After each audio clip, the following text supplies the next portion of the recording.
nossa casa, hoje com a presença do amigo Robilson. Vou ler uma página aqui do livrinho Vinha de Luz, Franciscano Xavier, pelo Espírito de Amado.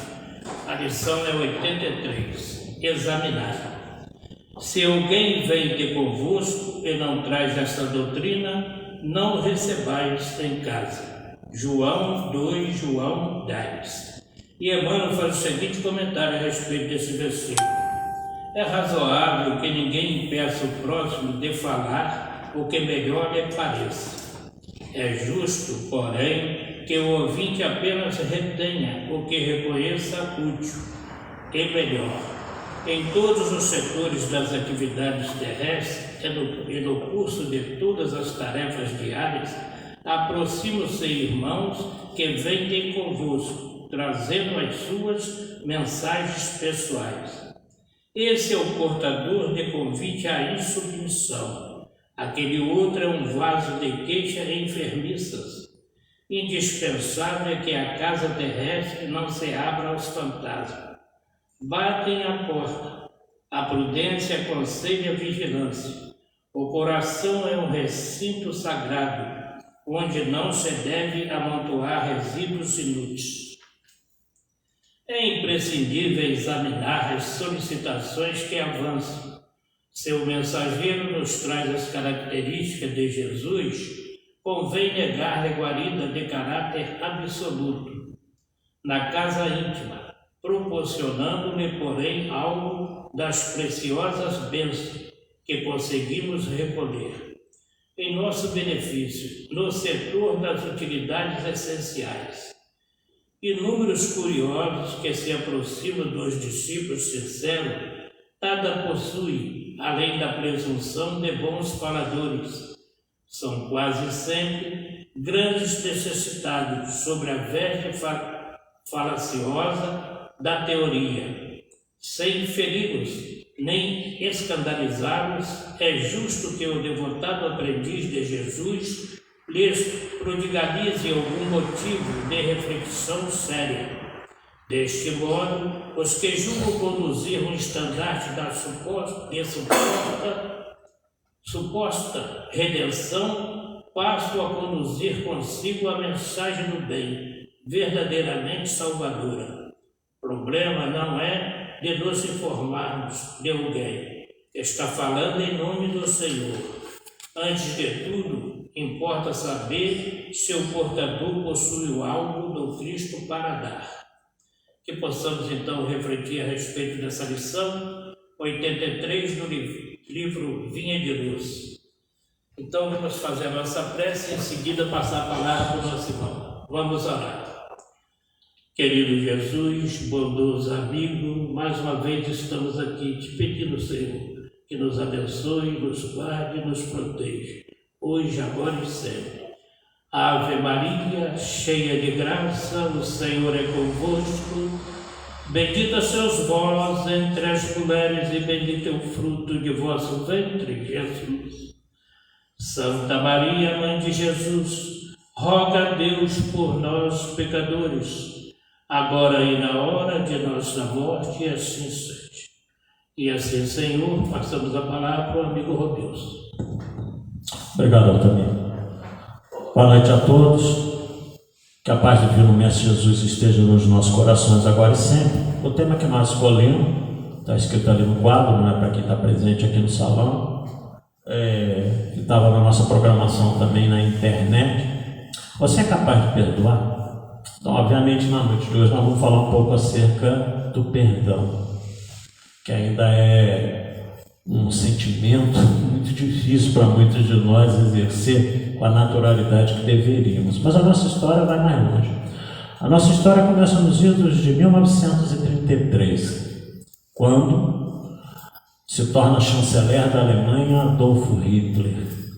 E ele cria então o chamado Partido Nazista, que chega ao poder. E a proposta dele ao criar esse partido, logo depois do chamado Terceiro Reich, e a explicação do Terceiro Reich é muito simples, porque no conceito de hitlerista, a Alemanha teve antes dois grandes momentos, que nós devemos considerar dois grandes Reichs. O primeiro no ano de 1912, quando a Alemanha fazia parte do Império Roma-Alemanha. E ela tinha um grande poder em toda a Europa também na Idade Média. Mais tarde, no ano de 1871, então se funda o Império Alemão, seria considerado o segundo Reich. E o terceiro Reich, quando Hitler então assume o comando da nação alemã. Curiosamente, a pretensão dele era tornar a raça ariana, a purificação da raça alemã, dominando todo mundo. E a perspectiva dele é que o terceiro Reich durasse 1000 anos. Essa era a proposta dele. Graças a Deus que durou 13 anos só. Mesmo assim nós sabemos, né, dos absurdos que foram cometidos.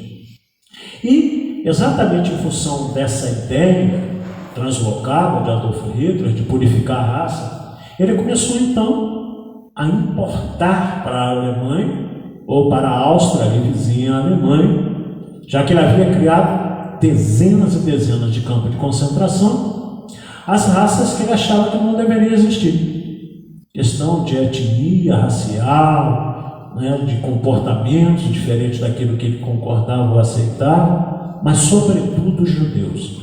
A perseguição dele aos judeus foi uma coisa extremamente absurda. Alguns campos de concentração, só para nós termos uma ideia, o campo, um dos mais famosos, chamado Auschwitz, né, na Polônia, a maioria desses campos também, chamados campos de extermínio, aconteceram na Polônia, foram executados ali entre 1.100.000 a 1.500.000 pessoas, na sua grande maioria judeus. E nós tivemos outros campos também, que eram chamados campos de extermínio, como Chełm, na própria Polônia, executou cerca de 340.000 pessoas. Jasenovac, na Croácia, exterminou 700.000 pessoas. Então nós vemos um único campo de concentração. Quantas vidas não foram perdidas ali, né? Nós temos um que também ficou bastante famoso, o Belzec, na Polônia, 600.000 pessoas foram ali exterminadas. Sobibor, também na Polônia, 200.000. E Treblinka, só para a gente citar alguns, né? Nefastos campos de concentração. 800.000 pessoas foram executadas lá. Então, só para nós termos uma ideia, a população de Volta Redonda hoje está em torno de 270.000 habitantes. Só um campo de concentração, como o de Auschwitz, que executou cerca de 1,5 milhão. Então imagina 6 cidades de Volta Redonda desaparecendo num único campo de concentração nazista. Coisa extremamente absurda. Bom, um desses prisioneiros, um jovem austríaco, judeu, arquiteto, que tinha 22 anos à época, vai levado aos campos de concentração, chamava-se Simon Wiesenthal, que nasceu na Áustria no ano de 1908 e depois desencarnou no ano de 2005, aos 96 anos de idade, em Viena, na Áustria, no seu planeta natal. Simon Wiesenthal percorreu vários campos de concentração, campos de trabalho forçado, via amigos seus, conhecidos, serem exterminados todo dia, queimados vivos, fuzilados, julgados naquelas valas, esqueléticos, à míngua de fome e tudo mais. E por várias vezes ele narra, ele pensou em suicídio. Ele pensou em acabar com a própria vida, porque aquilo não era vida para ninguém. Nenhum animal suportaria tamanha crueldade. Ele presenciou a sua avó ser fuzilada na escada da casa dela pelos soldados SS. E a sua família teve cerca de 89 pessoas assassinadas pelos nazistas. E ele foi separado da esposa, a esposa foi levada para um outro campo de concentração, ele percorreu outros campos, já não tinha mais esperança de encontrá-la, já que ela estava lá. Porém, um belo dia em que ele limpava nos arredores do galpão em que eles ficavam prisioneiros, a enfermeira, porque tinha um hospital ali dentro do campo de concentração, veio até ele e disse para ele: "Você é judeu?" E ele meneou a cabeça no sentido de sim, eu sou judeu. Então venha comigo. E aí ele passou a ir para o hospital, por um cemitério que tinha dentro do campo de concentração para os soldados nazistas que morriam em combate. E ele percebeu que o cemitério era todo ornado com girassóis. Mais tarde ele veio escrever um livro com a sua biografia sobre a sua história dos campos de concentração, e ele dá o nome de Sunflower, quer dizer, o girassol. E nesse livro ele narra toda essa trajetória, inclusive a história que nós vamos contar agora. E aí ele é levado então ao hospital. A enfermeira sobe uma escadaria e entra com ele a um quarto. Havia apenas um homem lá dentro, todo enfaixado. Só não tinha faixa na altura da boca, dos olhos e das orelhas. Era o soldado Cal. E o soldado Cal, a enfermeira deixou Simon junto dele, e ele fedia, pútrido. Ele estava realmente já morrendo, todo apodrecido. Moscas verdes pousavam nele. O cheiro do quarto era insuportável. E Cal olhou para ele e disse: "Você é judeu?" E ele novamente balançou a cabeça, afirmando que sim. E Cal disse: "Pois eu não queria morrer, eu sei que eu estou morrendo, antes de me confessar a um judeu. Eu queria que você ouvisse a minha história." E aí então Cal começa a narrar para ele. Nós estávamos invadindo a Rússia, e todo o nosso pelotão, os soldados soviéticos batendo em retirada, deixaram várias granadas, e 30 homens do nosso batalhão perderam a vida. Por vingança, nós encontramos uma comunidade judia, e lá pegamos cerca de 300 judeus. Botamos dentro de uma casa de 3 andares de madeira, trancamos a casa e colocamos fogo para ver os judeus morrerem queimados. E alguns abriram as janelas, as portas em chamas e se atiraram. E nós cercávamos a casa com os nossos fuzis, e cada um que pulava a gente metralhava, para que não restasse ninguém. Não podia haver sobreviventes. Então eu queria lhe narrar essa tragédia, porque o que mais me marcou naquela situação foi um senhor que eu vi com uma criança de colo, tapando os olhos da criança para não ver aquele inferno em chama, ao lado da mulher, que com certeza era a esposa e a mãe da criança. E quando os dois se jogam lá do segundo andar, nós também atiramos, metralhamos eles. Mas o que mais me chamou a atenção foi o jovem, um rapazinho, não sei nem quantos anos ele tinha. Também com o corpo em chamas, ele se atira lá de cima e eu disparo o tiro certeiro. Ele cai perto de mim, dizia Cal. E eu chego perto dele e aquilo que me marcou eu nunca mais esqueci. Ele olha com aqueles olhos negros na minha direção. Não diz uma palavra, mas o seu olhar era interrogativo, como que me dizer: para que isso? Por que disso? E eu queria me confessar a um judeu, porque realmente eu me arrependo de tudo que eu fiz. Eu não queria morrer sem ouvir o perdão de um judeu. Simon ficou ouvindo a história do soldado Cal, fica ali por um tempo, não sabe o que dizer, não sabe o que responder, vira as costas e sai do quarto sem dizer nada. A história não narra e ele não confessa isso. Mas na realidade, no dia seguinte ele volta ao hospital. Talvez o propósito fosse de perdoar Cal. Imagina um homem que teve 89 parentes executados pelos nazistas, que viu vários companheiros serem fuzilados ou serem jogados nos fornos crematórios depois de morrerem nas câmaras de gás. Mas ele não relata se ele voltou para perdoar o soldado Cal. Só que quando ele volta, o soldado Cal havia morrido naquela noite. E aí ele pega, remete depois, porque ele sai, os americanos então tomaram a Alemanha nazista junto com os russos, e ele é libertado do campo de Mauthausen.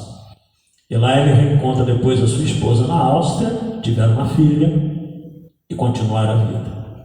Então ele escreve logo depois da guerra para cerca de 34 pessoas, perguntando: e você, o que faria? Você seria capaz de perdoar? 28 pessoas responderam que não. Apenas 6 diziam que ele deveria ter perdoado o soldado Cal. Mas há depoimentos que realmente são preocupantes. Que teve pessoa que diz assim, que escreveu para ele: eu quero que Cal morra nos infernos, né? Que o capeta cozinhe ele do jeito que ele fez com os judeus. E Simon então escreve o livro Sunflower, do Girassol, e que ele conta toda essa sua trajetória. E no livro ele coloca: e você seria capaz de perdoar? Então é com essa breve história que nós queremos começar a nossa fala da noite de hoje, porque realmente é uma experiência terrível. E com certeza muitos de nós que estamos aqui na noite de hoje, que estão nos assistindo pelas mídias sociais, passaram por uma situação dessa. Mas já sofremos, com certeza, uma calúnia, uma injúria, já sofremos uma fala desrespeitosa, uma série de coisas. Imagina Simon Wiesenthal, Acabada a guerra, ele passou a ser conhecido como caçador de nazistas. Ele conseguiu descobrir o esconderijo de cerca de 1.100 nazistas. E ele informava a Mossad, que era o serviço secreto israelense, que veio aqui na América do Sul, na Argentina, buscar Adolfo Eichmann, que estava escondido na Argentina, em Buenos Aires. Adolfo Eichmann era o responsável por arregimentar todos os judeus da Europa e levar para os campos de concentração. O escritório dele era para fazer deportação dos judeus para serem ou trabalhar forçadamente nos campos até morrerem ou serem executados. E através de São Vicental, ele é descoberto aqui na Argentina com o nome de Ricardo Clemente. Era o pseudônimo que ele usava para fugir da justiça. E a Mossad, serviço secreto israelense, vem na Argentina, sem que as autoridades nenhuma soubessem, sequestram Adolfo Eichmann, acorrentam ele num hotel durante 9 dias, 9 noites, e depois vem um avião de Israel, leva ele. À época houve, sem dúvida alguma, um problema, entre os dois países, mas que ficou resolvido. E Adolfo Eichmann então é julgado em Israel. Em Jerusalém ele é condenado a enforcamento, no ano de 1963. Foi a última execução que os israelenses fizeram de assassinos nazistas. Depois aqueles que foram prisioneiros, pegaram prisão perpétua, morreram na prisão, mas a última execução foi de Adolfo Eichmann, enforcado. E sai, muitas vezes as pessoas perguntavam: mas isso que você está fazendo como caçador de nazistas, isso não é vingança?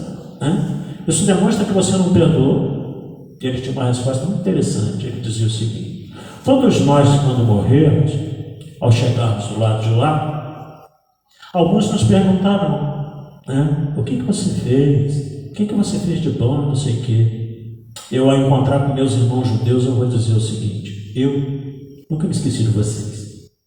Por isso que eu persegui os nazistas. Então ele dizia que não era vingança, era uma forma de fazer justiça. Mas fica análise para cada um de nós. Mas é uma existência que realmente nos leva a essa reflexão. Se ele vingou, não vingou. Porque mais de 1.100 nazistas foram capturados. Inclusive no Brasil, ele descobriu o Yosef Mengele, que era aquele que fazia aquelas experiências terríveis no campo de Auschwitz, com pessoas deficientes, com crianças. E ele descobriu ele aqui no interior de São Paulo, escondido. Só que a Mossad, naquela época, já não tinha mais esse poder.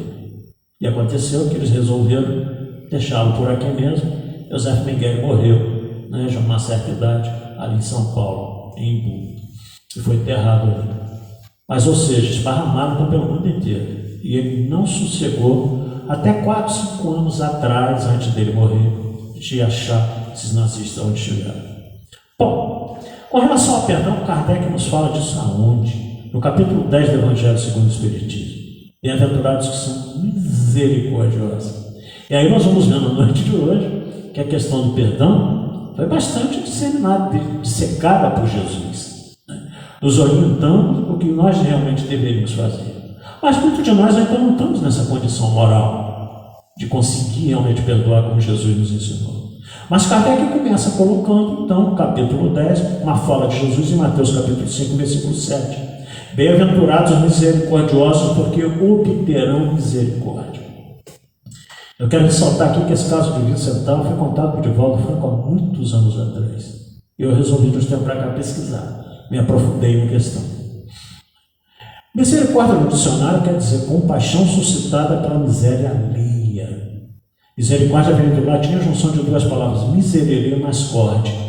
Cordes é coração, Eu até falo, tem uma clínica com esse nome, eu não faço propaganda porque eu não ganho nada para isso. E miserere significa ter compaixão. Então, antes, cordes é coração, ter compaixão do fundo do coração. Ou seja, se envolver no sofrimento do outro. Isso é ser misericordioso. E coloca então o codificador logo depois, mais uma fala de Jesus, já em Mateus capítulo 6, se perdoardes aos homens as faltas que cometem contra vós, vosso Pai Celestial vos perdoará. Mas se não perdoares, vosso Pai Celestial não vos perdoará. A oração do Pai Nosso é uma coisa extremamente interessante. Numa das falas lá, numa das frases, que a oração do Pai Nosso, ela tem aquela característica de uma prece completa, conforme está na questão 659 do Livro dos Espíritos, que a prece ela tem 3 características. Nós podemos louvar, pedir e agradecer. O Pai Nosso engloba tudo isso.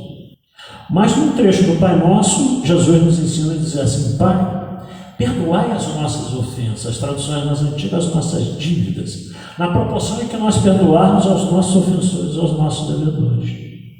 Curiosamente, ensinado por Jesus, que se nós não perdoarmos, nós não viríamos pedir a Deus para que nos perdoasse. Não temos capacidade disso. Como é que nós queremos perdão para nós mesmos? E aí na questão 661, Kardec coloca: poderíamos utilmente pedir a Deus que perdoe as nossas faltas? Então adianta ficar pedindo a Deus que perdoe as nossas faltas? Resposta dos Espíritos: Deus sabe discernir o bem do mal. A prece não esconde as nossas faltas. Aquele que a Deus pede perdão de suas faltas só obtém mudando de proceder. As boas ações são a melhor prece, por isso que os atos valem mais do que palavras. Não adianta você ficar pedindo, se você não muda de atitude. Principalmente nessa questão, essa dificuldade que nós ainda temos realmente de perdoar. Porque perdoar também é uma palavra de origem latina, junção de 2 palavras. Per é donar, e perdo. Per mais donar, que significa perdoar com intensidade realmente, coisa que a gente não consegue fazer. Doar-se com intensidade, porque o perdão nos reclama isso, que a gente realmente tem intensidade dessa nossa ação para com relação àquilo que nos ofendeu, àquilo que nos magoou. Então nós somos, Alberto Camus, um escritor argelino, que ganhou um prêmio Nobel em 1985, se não nos falha a memória, que dizia uma coisa muito interessante: nós somos responsáveis por aquilo que fazemos, pelo que não fazemos e pelo que evitamos que alguém faça. Então nós somos responsáveis por tudo isso, por essas ações. E aí, continuando, o codificador nos coloca lá: se contra vós pecou vosso irmão, e te fazer sentir a falta em particular sós com ele, se vos atender, terei ganho seu irmão. Então olha que Jesus nos ensina a reconciliação de uma forma, não como muitas pessoas fazem por aí, para se mostrar que são realmente humildes, não tem segredo com ele. Vai lá, busca ele. Se ele te perdoar, terá ganho, irmão. Se ele não perdoar, não tem problema algum, você fez a sua parte. Há pessoas que dizem assim: mas eu não tenho que pedir perdão, não, foi ele que me ofendeu. Então o nome disso chama-se orgulho. Por que a gente não pode dar o primeiro passo na reconciliação? Tem que ficar esperando aquele que nos ofendeu. Mas você não sabe o que ele fez comigo. Como assim? Não poderia fazer com você? Você é um ser aureolado que não pode sofrer nenhuma injunção de nenhuma outra pessoa? Nós não sabemos os meandros da vida que nos aguarda aí para trás. Como é que nós podemos fazer esse tipo de julgamento? E aí, ainda nesse capítulo 18 de Mateus, no versículo 21, é o momento em que Pedro se aproxima de Jesus e faz aquela célebre pergunta: Senhor, quantas vezes eu devo perdoar? E aí, em todas as versões da Bíblia que eu procurei, quando eu fui fazer esse estudo acerca dessa fala de Pedro, a pergunta de Pedro é no singular, é isso que preocupa. Senhor, quantas vezes eu devo perdoar aquele que me ofende, que me calunia, que me persegue? 7 vezes? Por que 7 vezes? Precisamos entender também isso, bem rapidinho. Na época do Cristo, até começava lá atrás com a Laurete falava: perdoar uma vez está perdoado, segunda, terceira vez, você já perdoou, então você não tem que ficar repetindo perdão, meu amigo? Na época de Jesus, os judeus ortodoxos diziam o seguinte: 3 vezes. Você perdoa 3 vezes, o perdão é definitivo. Não dá mais 2 opções, Laurete. Perdoa 3 vezes é definitivo. Mas por que Pedro pergunta 7? Porque 7 é um número cabalístico, para os judeus daquela época.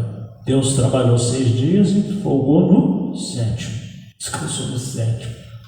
Se nós formos buscar no Apocalipse, tinha ele 7 chifres, 7 olhos, 7 são os espíritos enviados por Deus. O número 7 está repleto na Bíblia. Também 7 são as igrejas que falam o Apocalipse, simbolizada por 7 candelabros, por 7 velas. 7 também designa todo o tempo presente no nosso mundo. Nossa semana é composta de 7 dias. Então, para os judeus, o 7 tinha uma importância tão grande que Jesus diz no Evangelho de Lucas também, daquele espírito imundo. Então ele vai e toma consigo outros 7 piores espíritos e entra estabelecendo-se lá. E a última situação do homem é pior do que a anterior. Então realmente as escrituras estão cheias no número 7, né? E o número 7 era realmente um número cabalístico nessa situação. E Pedro quer dizer o seguinte, porque também para os judeus, se 3 é um número que já dizia que o perdão era total, 7 era, digamos assim, super perdoado. Então, se por exemplo 3, vamos dar aqui um exemplo bem simples, se 3 era alguém que merecia nota 10, 7 era alguém que merecia nota 1000, digamos assim. Então era pouco utilizado nesse sentido. Aí entendamos que quando Pedro pergunta a Jesus quanto eu devo perdoar, porque quando Jesus veio, o perdão não existia. Prevalecia a pena de talião, dente por dente, olho por olho. Fez comigo, eu faço do mesmo jeito. Ela é a lei de Moisés. Tanto é que Jesus disse, aprendeste que foi dito, amai os vossos inimigos e odieis os vossos inimigos. Ele falava da lei de Moisés. Eu, porém, vos digo, amai aqueles que vos perseguem, caluniam e tentam contra vós. Vou ficar por aqui. Então, ou seja, Jesus nos ensinava o contrário do que as leis mosaicas nos ensinavam. Nós deveríamos perdoar.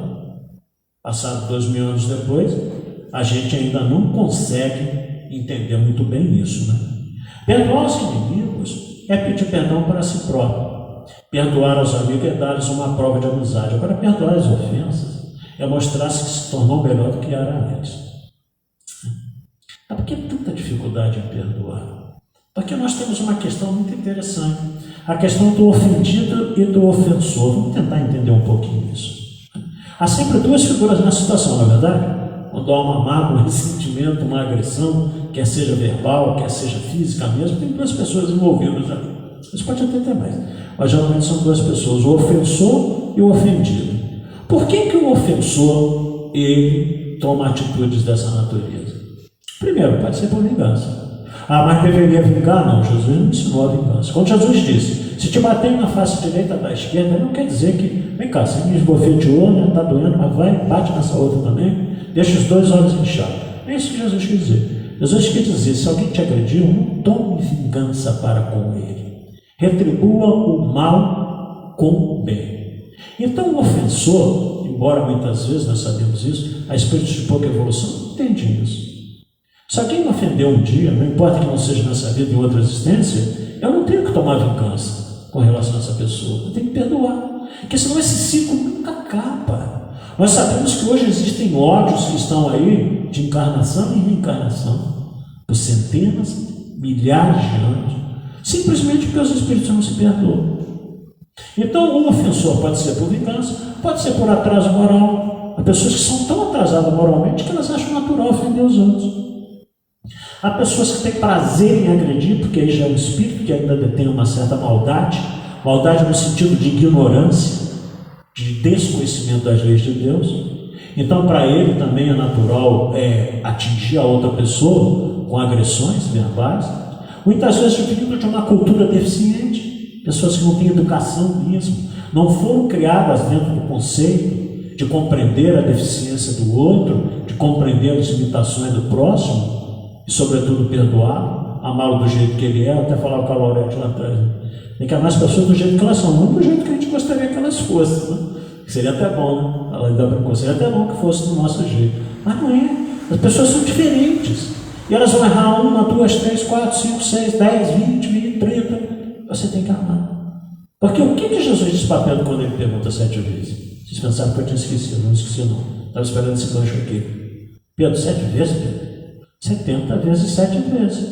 Dá 490 perdões, né? Para a mesma pessoa. Para a mesma pessoa.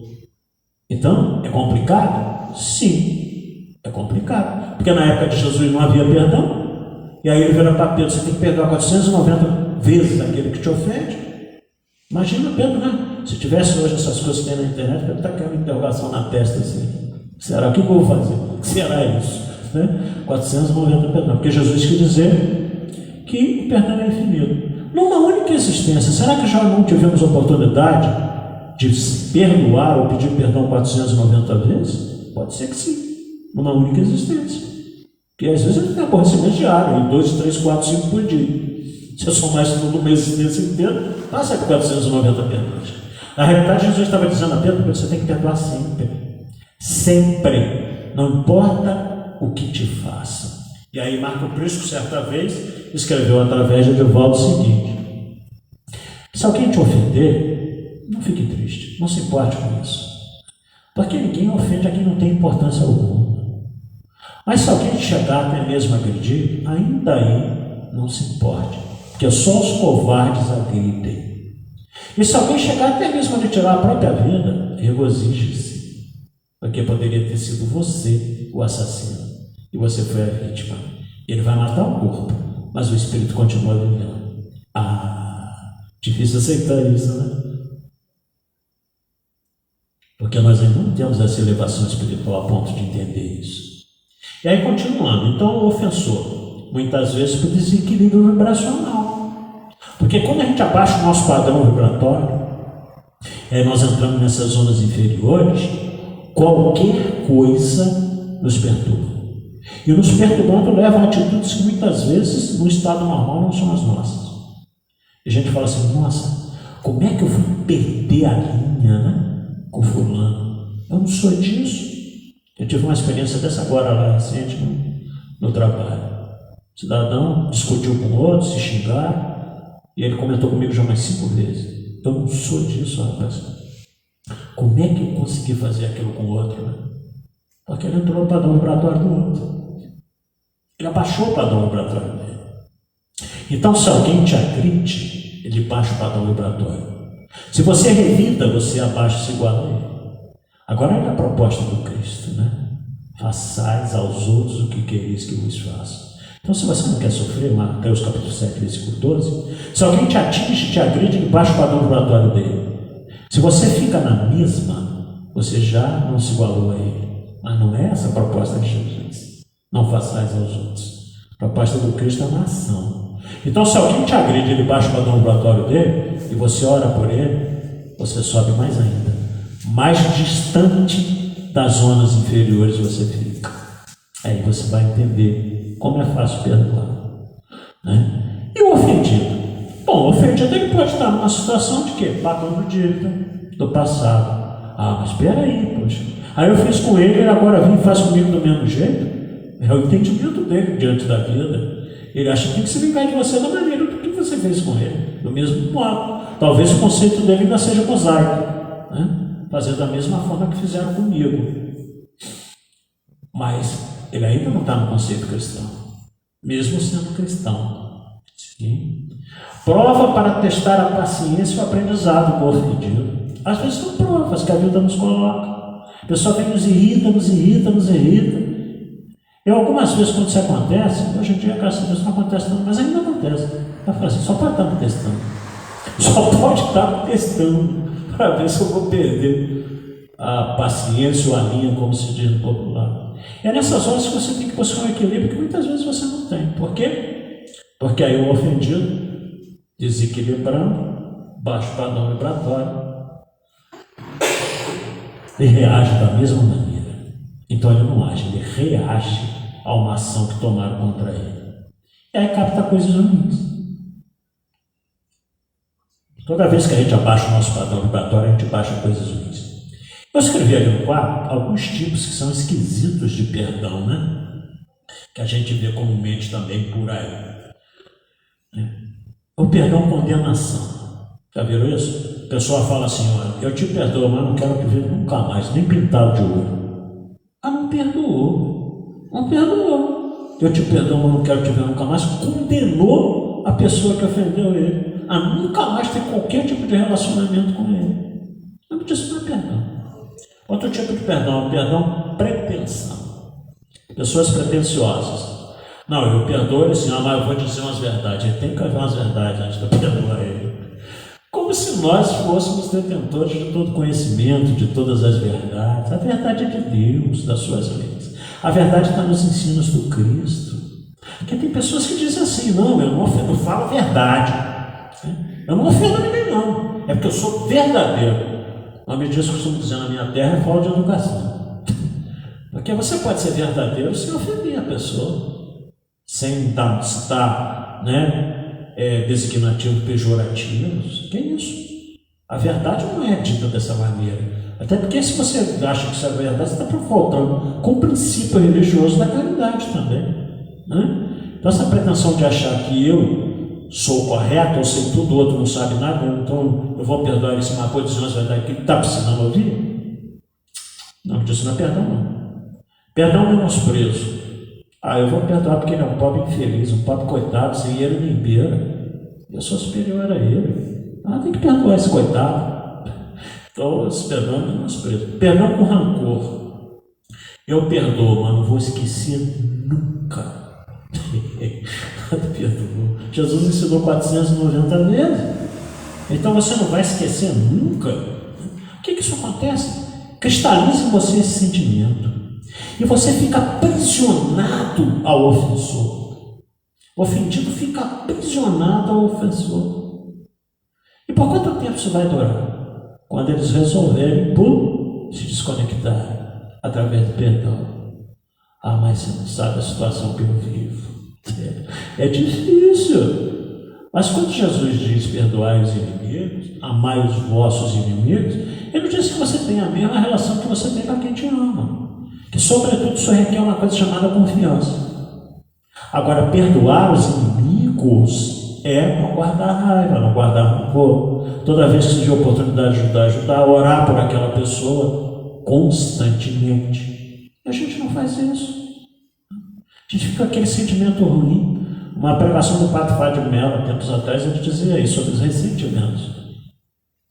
Sentimento, mágoa, rancor, ódio, raiva, isso é sentimento que deva habitar o coração de qualquer cristão.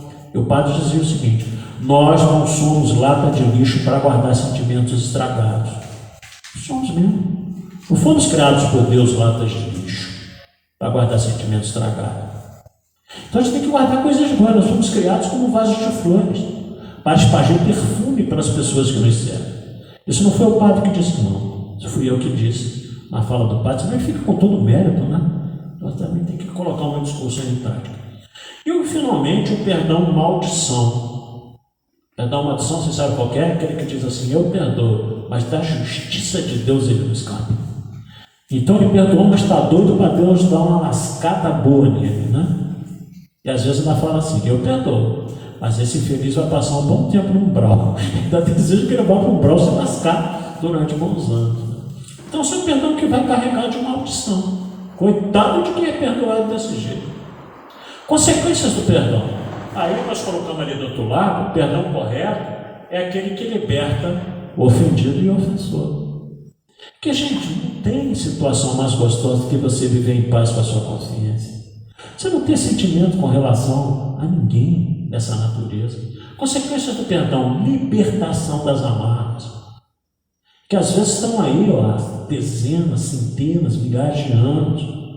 Fim da dívida, que a partir do momento que você perdoa e o outro te perdoa, acabou a dívida. Talvez essa dívida também seja milionária.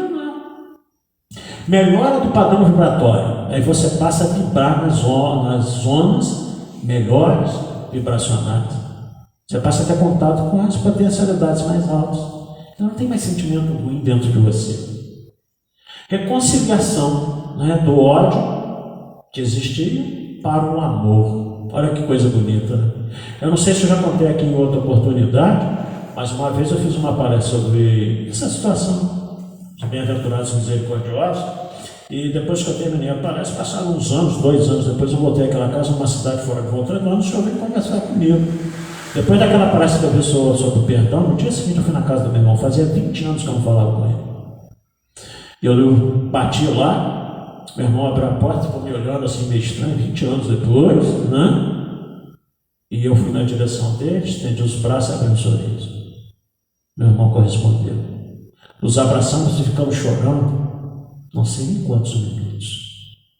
Não falamos nada com o outro. Você me perdoa, meu irmão falou: entra, vamos tomar um café. E aí tomamos um café juntos naquela manhã, e aí conversamos sobre muitos assuntos que a gente não falava há 20 anos. E marcamos, todo dia de manhã. Ou eu tomo café na casa dele, ou ele toma na minha. Porque nós queremos recuperar o tempo perdido. Olha que coisa bonita, né? Aí ele falou comigo, não, na minha palestra não, depois do que Jesus falou, porque eu só transmito com os espíritos que o Cristo fala. Eu não tenho, meu trabalho é só repetir, né? Eu sou como um papagaio, só não sou verde, mas sou um papagaio. E nisso do perdão, né? Dá-se pelo princípio do arrependimento. Quando eu me arrependo do que eu fiz com alguém, se eu magoei alguém, se eu ofendi alguém, então eu preciso me arrepender. E como é que eu posso consertar isso? Né? Humildemente reconhecendo que eu errei e vou tentar mudar. Aí eu vou conseguir? Não, eu falei um pouco. Vou errar a segunda, a terceira, a quarta. Quem estará disposto a me perdoar? Quem já tiver esse sentimento bom dentro do seu coração. Buscar ressarcir as leis divinas é uma coisa muito interessante também. A gente tem um conceito assim, eu erro com meu amigo Altamir, eu estou devendo ao Altamir. O Altamir é um instrumento do meu erro. Eu estou devendo as leis divinas. Porque eu errei. Então eu preciso me reconciliar com as leis divinas para me ajustar com o Altamir. O Altamir foi um instrumento que eu utilizei para demonstrar a minha fragilidade, a minha fraqueza, a minha ignorância com relação ao conhecimento das leis de Deus. Então eu ofendi a quem? Ao instrumento, mas ofendi a lei de Deus. Então eu preciso me reconciliar primeiro com a lei de Deus. No livro Consolador de Emmanuel, Psicografia de Chico Xavier, na questão 340, Emmanuel é perguntado da seguinte forma: perdão e esquecimento devem significar a mesma coisa? Aí Emmanuel responde: para a convenção do mundo, o perdão significa renunciar à vingança, sem que o ofendido precise olvidar plenamente a falta do seu irmão. Ou seja, sem que o ofendido precise esquecer plenamente a ofensa que foi feita. Entretanto, aí é o que complica a nossa vida. Entretanto, diz Emmanuel, para o espírito evangelizado, perdão e esquecimento devem caminhar juntos, embora prevaleça para todos os instantes da existência a necessidade da oração e da vigilância. Lembra de Mateus e Marcos também? Vigiar e orar? Jesus coloca o vigiar antes do orar. Por quê? Porque não adianta ficar orando e pensando bobagem. Não adianta ficar orando, alguém faz alguma coisa, eu chico ele. Então eu tenho que vigiar para que eu não caia nesses padrões vibratórios negativos, e aí a oração me sustenta na firmeza da minha vibração. É diferente. Então por isso que Jesus dá prioridade ao vigiar, tomar conta dos seus pensamentos, das suas palavras, sobretudo das suas ações. Né? E aí, continuando, Tertuliano, um escritor que nasceu em Catargo, na Tunísia, no ano de 160 depois do Cristo, dizia uma coisa muito interessante: se você quer ser feliz por um instante, vingue-se. Né? Mas se você quer ser feliz para sempre, perdoe. Porque aquela vingança vai te dar um prazer momentâneo, mas daqui a pouco você está de novo triste, né? Você está infeliz. Porque a libertação que o perdão provoca na criatura é tão fantástica que inclusive mexe com a nossa saúde orgânica. E aí já não é nem doutrina, é ciência. Todas as pessoas que ficam alimentando esses sentimentos de ódio, de rancor, de revolta, de ressentimento, somatizam no organismo e algumas vezes se manifestam sobre as doenças mais variadas possíveis, inclusive os cânceres. Então a tristeza, a melancolia, a gente deveria ter realmente isso em conta quando nós não temos ainda essa capacidade de perdoar. Não há somente o efeito moral no perdão, mas há também o efeito material. A morte não nos livra do obsessor. Não sei, eu acredito que muitos de vocês que estão nos assistindo, ou que estão aqui no salão, o dia tem pensado assim, né? Com relação àquela pessoa que você não gosta, que detesta, né? Nossa, por que essa criatura não morre, né? Não desencarna, que não deixa em paz, né? Aí o que vai acontecer? Se você não se reconciliou com ele, vai para lá e vira obsessor. Aí vai ser pior, porque se você não tiver evidência de ficar vendo onde ele está, vai te perturbar. Quando está encarnado é fácil, né? E está vindo lá, está nessa calçada, eu vou passar para outra, que eu não quero encontrar com ele, não quero falar com ele. Mas se ele desencarnado, se não for médico, e tiver evidência em tudo isso, você está lascado. Ele vai estar agarrado em você lá, se vingando no processo, né, que os infelicitou os dois. Então, até uma brincadeira que diz: para a doutrina espírita, esse chavão popular não vale. Morta a cobra, morto o veneno. Então, não vale, porque morto o corpo, o veneno continua no espírito, andando por aí. Então, daí a importância da gente realmente compreender a necessidade de amar. Voltando ao Alberto Camus, esse escritor argelino, Prêmio Nobel 1957, corrigindo a data. Ele diz o seguinte: não ser amado é falta de sorte, mas não amar é a própria infelicidade. Olha que coisa bonita, né? Que a gente precisaria aprender. Agora vamos reconhecer um pouquinho como é que eu posso, de fato, saber que eu perdoei ou não a pessoa que me ofendeu. Porque muitas vezes a gente fala assim, tem coisas que não tem perdão. Eu já trabalhei com pessoas que diziam assim: olha, eu jamais perdoaria numa situação dessa. E eu fiquei triste. Pessoa que eu gosto muito, eu falei: nossa, vai ficar infeliz o resto da existência, né? Jamais perdoar não é uma coisa que faz bem a ninguém. Mas, por exemplo, a traição. Como perdoar uma traição? E quando a gente fala traição, a gente pensa só na área sexual, né? Na sensualidade. Mas tem a traição dos pensamentos, tem a traição dos ideais, tem a traição de comportamento, uma série de coisas, uma série de questões. Mas por que a traição nos machuca tanto assim? Porque nos ofende na nossa vaidade, nos ofende no nosso orgulho, no nosso amor próprio, que a gente fica ferido. E a gente fala assim: não devia ter feito isso comigo, né? Pois é. Aí eu costumo sempre dizer, obviamente que não justifica, mas você já parou para pensar quantas vezes você pode ter traído alguém e você necessitou de perdão? E hoje você era capaz de perdoar aquele que te traiu? Já parou para pensar nisso? Então eu costumo levar as pessoas a essa reflexão. Eu não tenho noção de quantas vezes eu magoei alguém. Não foram poucas, não. Se voltar às minhas existências últimas, então, nessa também já fiz bastante bobagem. E necessito de perdão dessas pessoas. E por que eu não posso perdoar quem fez comigo, se eu fiz com os outros? Eu não sei, eu acho tão fácil entender essas questões. E não é que eu seja melhor do que ninguém, superou nada, de forma nenhuma. Eu estou igual a todo mundo. Emmanuel diz que todos nós somos, na Terra, doentes em busca da alma, né? Eu sou um enfermo mesmo, talvez estágio terminal. Mas eu já consigo entender essas coisas. Puxa vida, se eu necessitei, magoei tanta gente, fiz tanto mal, e necessito do perdão de um monte de pessoas, por que eu não consigo perdoar aqueles que me fizeram, que me ofenderam? Por que eu não consigo? Né? Oi? Tá. Né? Então, até porque, o que a gente precisa perceber? Precisa entender no outro as suas dificuldades. Volta a conversa nossa lá atrás, no início. Eu tenho que amar as pessoas do jeito que elas são, não do jeito que eu gostaria que elas fossem. Aí tem uma outra história aqui muito interessante. O jovem passava por cima de uma ponte, essa mania que nós temos de observar a vida dos outros e não se preocupar com a nossa. E lá embaixo tinha um velho pescando, uma pessoa de idade pescando. Ele não estava preocupado com nada, aposentado, queria gastar o tempo dele na beira do rio. E o jovem ficou lá de cima da ponte olhando. 1 hora, o homem não pegava nada, 1h30, nada. No final de 2 horas, o jovem não aguentando mais, falou assim: ô velho desocupado, que eu estou aqui há 2 horas te olhando, tu não pega nada, ou infame. O velho é que era desocupado, ele não. Ele estava muito ocupado no olhar, muito desocupado. Quantos de nós não somos assim? Né?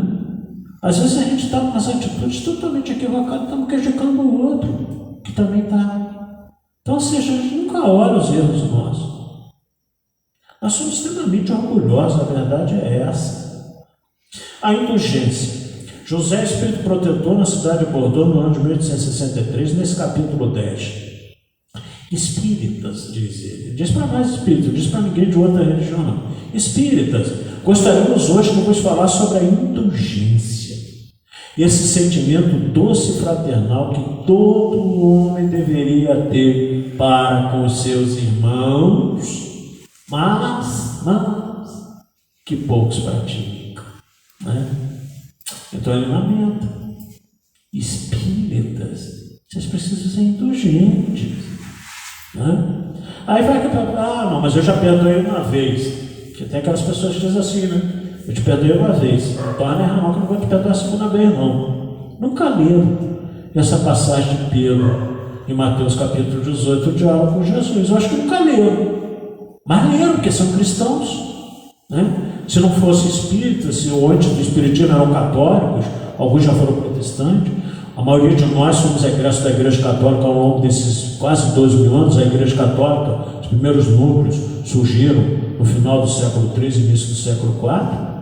Então, alegar que nós desconhecemos as Escrituras, de jeito nenhum. Agora, por que a gente não consegue colocar isso em prática? Né?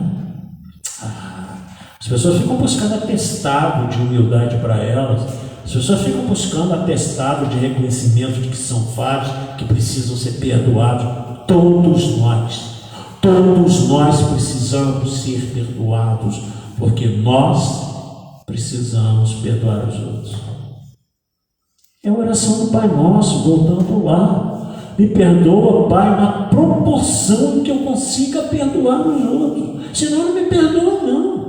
Deixa eu se lascando aqui, deixa eu sofrendo, deixa eu me lascando. Né? Então eu fico assim imaginando, minha oração, a única que Jesus nos ensinou, a gente não sabe o significado daquelas simples frases de palavra cristã. A gente repete como uma coisa que nós decoramos, memorizar, mas que não nos faz sentido algum. Né? E a gente continua tocando a nossa vida. Ainda dentro desse capítulo 10, Mateus capítulo 7, porque vedes um argueiro no olho do vosso irmão, vós que não vedes uma trave no vosso olho? Ou como dizeis, vosso irmão, deixai tirar o argueiro dos vossos olhos, vós que tendes uma trave no vosso. Nossa, aí Jesus Jesus está bastante sério. Hipócritas, retirai primeiro a trave do vosso olho, e então vereis como podereis tirar o argueiro do olho do vosso irmão.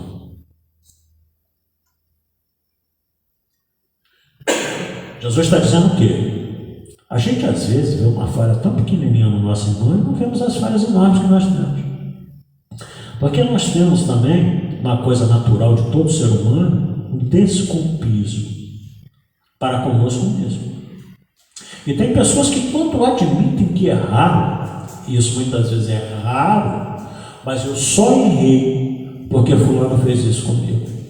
Até para admitir o erro tem que botar a culpa em alguém. Se eu não tivesse feito, não tinha nada. É simples isso, né?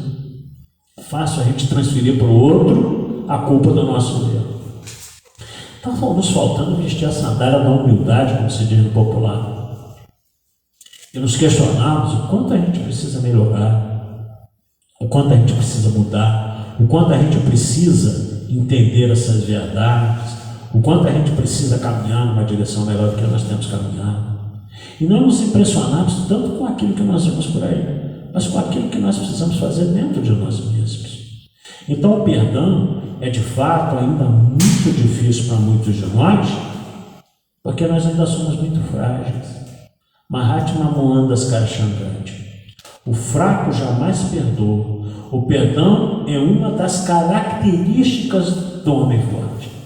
Coisa bonita de Gandhi, né? O fraco de quê? O fraco de conhecimento, o fraco de evolução moral, o fraco de conhecimento das leis de Deus. Que curiosamente Mahatma Gandhi, que era hindu, né? Ele jamais tomou uma vingança contra alguém. Ele fez os exércitos indianos marcharem para cima dos soldados ingleses, mas sem atacá-los.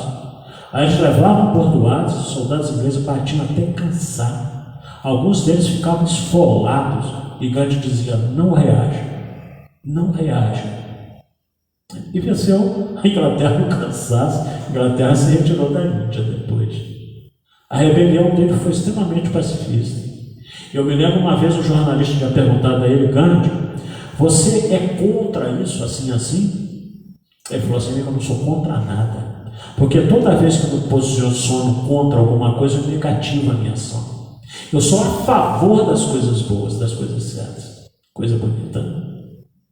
A gente não deve se posicionar contra nada, a gente vai se posicionar a favor do que é bom, das coisas certas, do bem, do correto. E fazer esforço para conseguir viver isso no nosso dia a dia, que ainda sabemos das dificuldades que nós temos. Então o perdão é uma conquista interior de cada um de nós. Mateus capítulo 7, não julgueis para não ser julgados, para serem julgados conforme houver de julgar os outros. E aí Jesus nos ensinou a não julgar ninguém. Quando a mulher adúltera é surpreendida em plena praça pública, trazida por aqueles que a surpreenderam em adultério junto com aquela multidão para apedrejá-la, eu costumo dizer que Jesus foi um dos primeiros feministas na face da terra também. Por quê? Só ergueu a mulher adúltera no meio daquela multidão de homens equivocados, perguntando a eles: tá bom, tá, atira a primeira pedra de vocês aí que estão sem pecado. Ninguém conseguiu atirar. Isso cabe para nós também. A gente vê na sociedade, no cotidiano, aí, como as pessoas agridem umas às outras verbalmente, como se não tivessem pecado. Querem atirar pedra nos outros, sendo que tem telhado de vidro também. Então isso não significa que nós devemos ser omissos, que nós devemos aceitar tudo, né? E não tomar nenhuma atitude, não, de forma nenhuma. Mas significa que nós precisamos humanizar um pouco mais as nossas atitudes, os nossos pensamentos. Enxergar que quem está à nossa volta, quem convive com a gente, não é o protótipo de perfeição que nós idealizamos, mas é a pessoa que compete estar junto da gente. É a pessoa que nos foi dada, inclusive, para o nosso aprendizado, para que a gente possa crescer junto.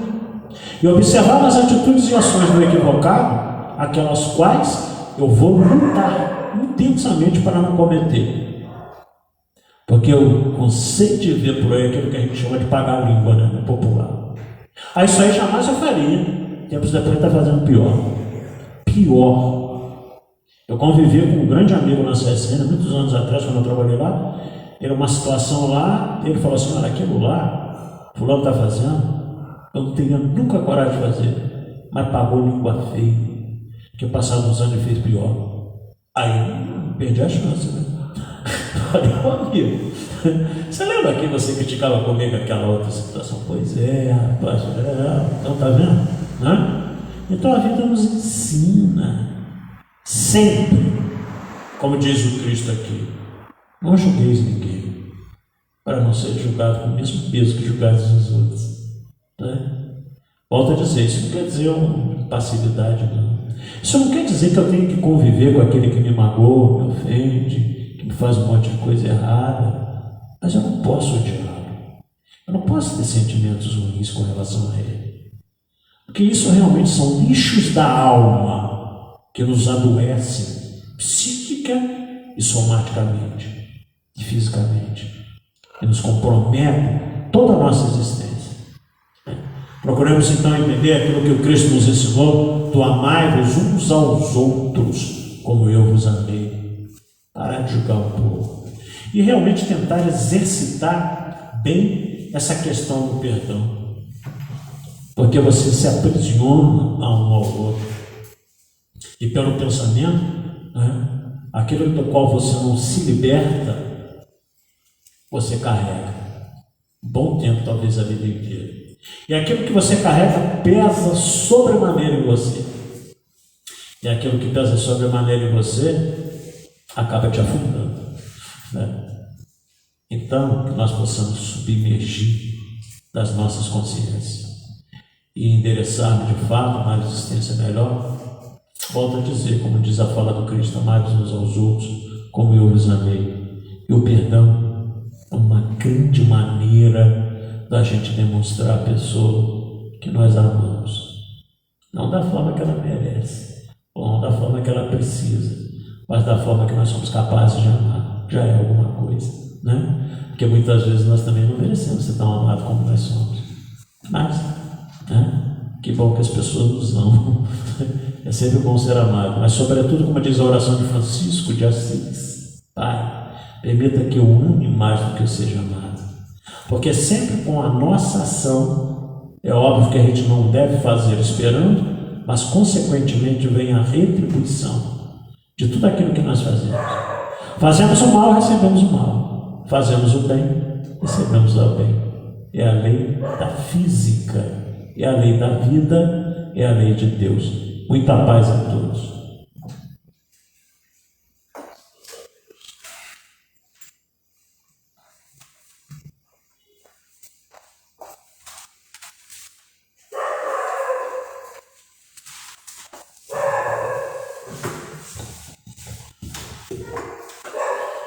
Nossa casa agradece a presença das pessoas que estão nos assistindo e as que estão aqui no salão. Domingo, dia 18, a oradora é Elisete, com o tema Não Separeis o que Deus juntou. Quarta-feira, dia 21, Felipe, com o tema Lei de Amor. Eu passo a palavra para o meu amigo Robilson para encerrar para nós. Como altamente disso, agradecemos a presença de todos vocês. Lembrando que nós ainda estamos na campanha do cobertor hidrogasário. Tem alguns ali na secretaria que sábado vai ser levado pelo pessoal da sopa lá para a comunidade carente que a gente assiste ao longo de todos esses anos aí. Então, aqueles que quiserem nos trazer essa contribuição, nós estamos aí em pleno inverno, né? Todas as quarta-feiras nós estamos funcionando normalmente das 19h30, com a palestra até às 20h30, depois o passe. No domingo, 9 horas da manhã até às 10, depois o passe, né? E no sábado de manhã, o pessoal do Sopão aqui está aqui também. Então aqui embaixo está fechado, mas quem quiser trazer e levar lá em cima, lá no segundo andar, na nossa cozinha, eles estarão lá e receberão um bom grado. Agasalhos que estejam bons, né? Nada que a gente não consiga usar mais, porque também os nossos irmãos não merecem aquilo que a gente não serve mais para a gente, não serve para ninguém. Então nós vamos agradecer a Deus essa oportunidade, agradecer a presença de vocês aqui no salão, daqueles que estão nos acompanhando pelas mídias sociais aí, pedindo muita vibração nesse momento em que a gente está atravessando aí de muitas conturbações psicológicas, afetivas, emocionais, crescente número de desespero aí das pessoas, aumento de suicídio, né? Demonstrando que nós estamos realmente vivendo um momento de grande transformação do planeta Terra e que essa pandemia não veio por acaso, nada é por acaso dentro do reino de Deus, mas veio com certeza para algum propósito e que nós estamos conseguindo ou tentando ainda entender, mas procurando passá-la da melhor maneira possível com a fé que Ele nos deu através de seu Filho Jesus. Então, que os nossos amigos espirituais aqui da casa, a figura maior do nosso mentor espiritual, Dr. Bezerra de Menezes, nos proteja agora e sempre. Pai nosso que estás nos céus, santificado, Senhor, seja o vosso nome, venha a nós o vosso reino. Seja feita a vossa vontade, assim na terra como nos céus. Pão nosso de cada dia nos dai hoje. Perdoai, Senhor, as nossas ofensas, assim como nós perdoamos a quem nos tem ofendido. Não nos deixeis cair nas tentações do caminho, mas livrai-nos de todo mal, que são teus o reino, o poder e a glória para sempre. Com essa prece, nós damos por encerrada a primeira parte e passamos para a segunda parte na Câmara de Paz. Que assim seja.